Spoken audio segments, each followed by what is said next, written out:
I'm gonna share with you 5 beginner pickleball strategies to help you beat your friends. I've been a pickleball player and instructor for the past 3 years. I promise if you implement these things, nobody will stand a chance with you on the court. The first thing we should know is whenever we have the opportunity to take the kitchen line, we should always be at this kitchen line. We never wanna hang back in the middle of the court. That kitchen line is precious real estate. The reason is, if I'm back here hitting the ball, it's gonna be really hard for me to hit a put away shot.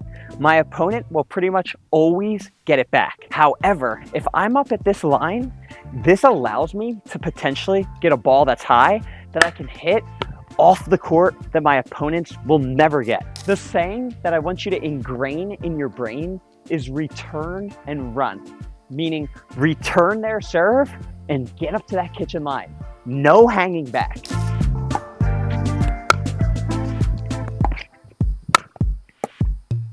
Getting up to the kitchen line will give me those opportunities. Now watch what happens if I hang back and don't run up.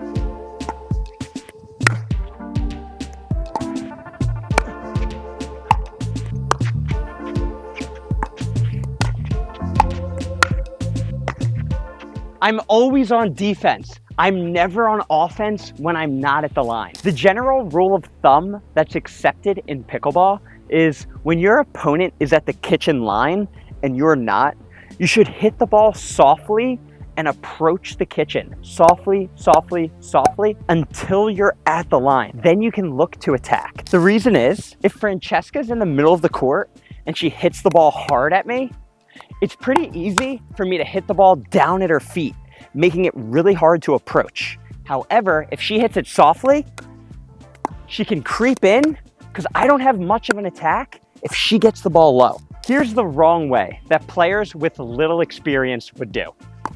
I drive it again, I drive it again, I drive it again, I drive it again, and eventually it goes out. I hit it soft, it allows me to approach. I hit it soft, allows me to approach, soft. Now I'm at the kitchen line and there were no balls that she could attack. Another great strategy to build on that is called the drive drop combo. So how it would work is I drive the first ball, then I drop the next ones. I will never drive 2 in a row. Drive, drop, drop. Now I'm at the line. The second strategy we're gonna cover is a concept called shading. This is when you and your partner are both at the kitchen line and you guys are dinking. What this means is wherever you or your partner dinks the ball, you're gonna both take one step in that direction and point your paddle facing that way. Let's pretend I dink the ball this way. We're gonna step and have our paddle facing. Let's say I dink the ball this way.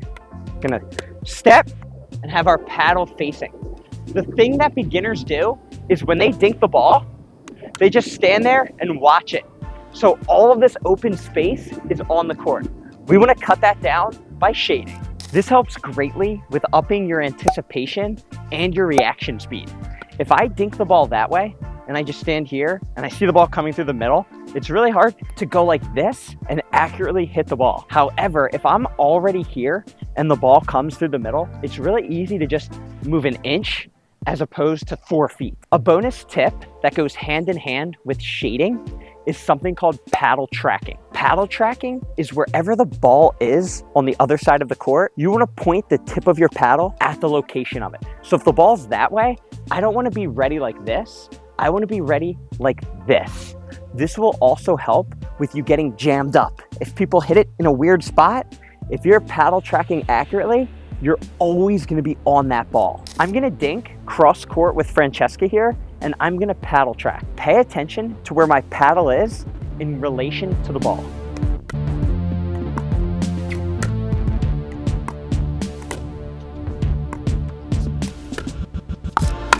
Strategy number 3 is if you have 2 opponents that are staggered in the court, you should always hit it to the opponent that's further back. It's way easier to hit the ball down toward her feet if she's there. If you hit the ball to me here, it's gonna be hard to get it to my feet, which could initiate a hands battle.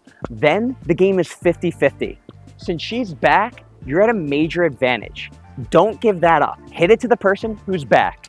If you're enjoying this style of video, I actually started my very own newsletter where I send a weekly video that's 2 minutes long, focusing on one specific skill to help you improve. Go to tanner.pickleball.com to sign up. Strategy number 4 is a pickleball quote that I live by, and it's down the middle solves the riddle.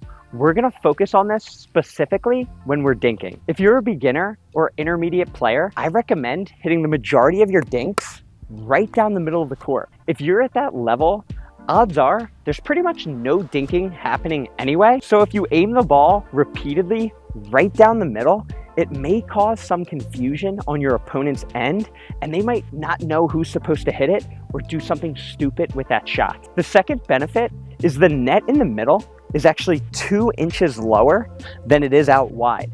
So it gives you more room for error potentially. Lastly, if you and your partner both establish that you're gonna dink the balls to the middle, you have a leg up on your opponents because you know where each other's gonna hit the ball, so it allows you to react earlier. The 5th tip is a piece of mindset advice that I'll ensure will help you beat your friend. It's that pickleball is a game of errors. It's not a game of highlights and game-winning shots.